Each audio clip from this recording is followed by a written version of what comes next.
বিএনপির প্রতিষ্ঠাতা জিয়াউর রহমান গ্রাম উন্নয়নের মাধ্যমে দেশের সার্বিক উন্নয়ন ঘটাতে চেয়েছিলেন। তার কাজের সাথে সম্পৃক্ত ছিলেন এখনকার প্রধান উপদেষ্টা প্রফেসর ডক্টর মোহাম্মদ ইউনূসও। এমন মন্তব্য করেছেন ঢাকা বিশ্ববিদ্যালয়ের সাবেক উপাচার্য ডক্টর আনোয়ার উল্লাহ চৌধুরী।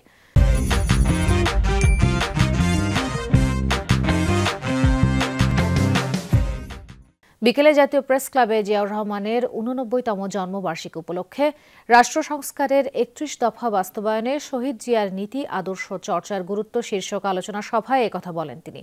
ফ্যাসিবাদের আমলে অন্ধকার নেমে এসেছিল উল্লেখ করে আনোয়ার উল্লাহ চৌধুরী আরও বলেন, মানুষের মৌলিক অধিকার কেড়ে নেওয়া হয়েছিল।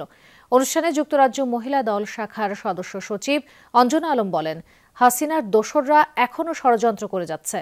বিএনপির ভারপ্রাপ্ত চেয়ারম্যান তারেক রহমান যখন দেশের হাল ধরবেন তখনই মানুষ প্রকৃত স্বাধীনতার স্বাদ পাবে। এর আগে জিয়া সমগ্রের মোড়ক উন্মোচন ও খালেদা জিয়ার সুস্থতা কামনায় দোয়া করা হয়। স্বাধীন বাংলাদেশ বলে, কিন্তু আমি এখনো স্বাধীন মনে করতে পারছি না। কারণ হাসিনা তো পালিয়ে গেছে, কিন্তু হাসিনার যে দোসররা আছে এখনো, এরা কিন্তু আমাদেরকে জ্বালাতন ঠিকই করতেছে। আর তারেক রহমান যখন দেশে আসবেন, তখন বাংলাদেশকে যখন হাল ধরবেন, তখন মনে করব যে এটা আসলে একটা বাংলাদেশ।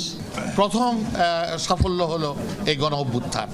এরপরের সাফল্য হলো আগামী দিনে একটা সুষ্ঠু নির্বাচনের মাধ্যমে এই জাতীয়তাবাদী দল বিএনপি ক্ষমতায় আসবে। আপনারা ভোগ করার জন্য ক্ষমতায় যাবেন না, আপনারা ক্ষমতায় যাবেন এই দেশের মানুষের কল্যাণে।